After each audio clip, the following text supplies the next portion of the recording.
services.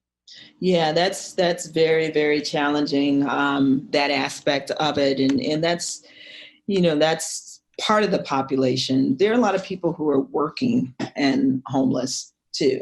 Go to work every day and are homeless. So that requires a multi-pronged response. And one thing that we don't talk about enough in LGBTQ communities is just what older adults have had to deal with, especially when you get to folks who are in this 70, 80-year-old group who have experienced this lifetime of stigma and disgust because people viewed them as an abomination, as having mental health issues. When I was at Affinity, one of the older adults I was having a conversation with talked to me about having electroshock therapy that her parents requested for her out of love. It's always out of love. To cure her. Jesus. Exactly. They didn't even mention Jesus. They just mentioned love. and they wanted to cure her from the gay. And so that if only, right? I don't want to be cured. Yeah. But I will tell you, I'm going to segue on that for 1 second. Mm-hmm. That's a great thing to say because, there was a period when I didn't want to be gay at all because I was like, I don't want this. I want to be married. I want to have kids. I don't want to be part of that because in my own household, there was a stigma against gay people, not a positive one either. Mm-hmm. I have 4 brothers and 1 sister and it was not positive. And I didn't want to be part of that.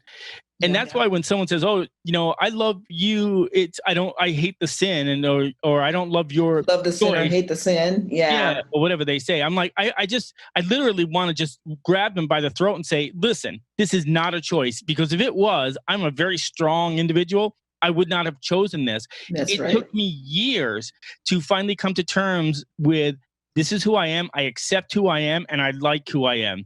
But it did not come easy, Kim. And I can't imagine what that's like for anyone. It's just very, very difficult. And elderly people, especially, they go through their whole lives, and at the end of their life, they are discarded. Many of them don't have families. I was reading a whole bunch of things. They don't have families. They don't have partners. I'm lucky. I have a husband together 18 years. We have a daughter. We have 2 grandchildren, mixed race grandchildren. And, we're one of the lucky ones. We're one of the very fortunate, each one of us. But there are many that I read, some of the links that I was sent are these elderly LGBTQ plus people have no family, no support system, no anything. And I read something that I thought was so fascinating. He said, when I get older, because he had no family, he just wants to go to Mexico or Canada and die. Yes. Yeah. So, I mentioned the Youth Homeless Summit. We've also had a summit on the issues that LGBTQ older adults face. And so part of what we know is that when LGBTQ folks are going into senior care facilities, long-term care facilities, nursing homes, that sort of thing, they don't feel safe being out.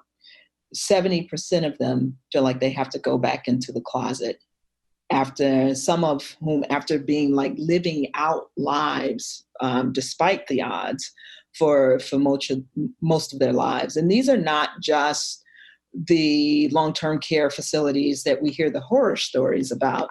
These are also the swankier, very expensive ones that don't even want to take same-sex couples who have the money to pay for all of this. There are a couple of lawsuits now against independent living facilities that have turned down same-sex couples. And these are folks who, like I said, have the resources. Imagine what's happening in those facilities that are not well resourced, where employees aren't paid well, and where there's been no training on LGBT cultural competency. There is a denial that there are LGBTQ people living in the facilities, and the peers of our older siblings, if you will, also grew up in a time where being LGBTQ was,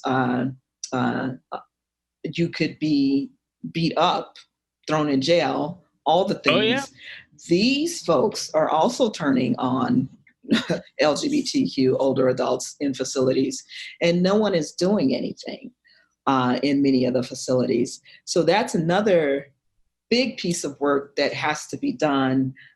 Last year, we worked with Equality Illinois, one of the statewide organizations across the country that focuses on legislation related to making things better for LGBTQ people.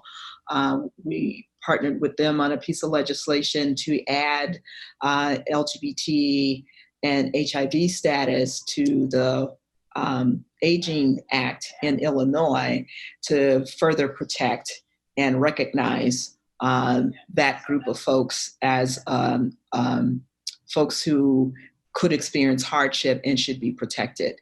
And the hope is our follow-up work will be to really encourage those facilities to start doing some cultural competency training, because it would be great if we could build a bunch of LGBTQ affirming housing facilities for older adults. And I'm actually involved in a project to do that, but we cannot build our way out of this situation. We have to make sure that mainstream facilities are ready for our people, and they are not right now.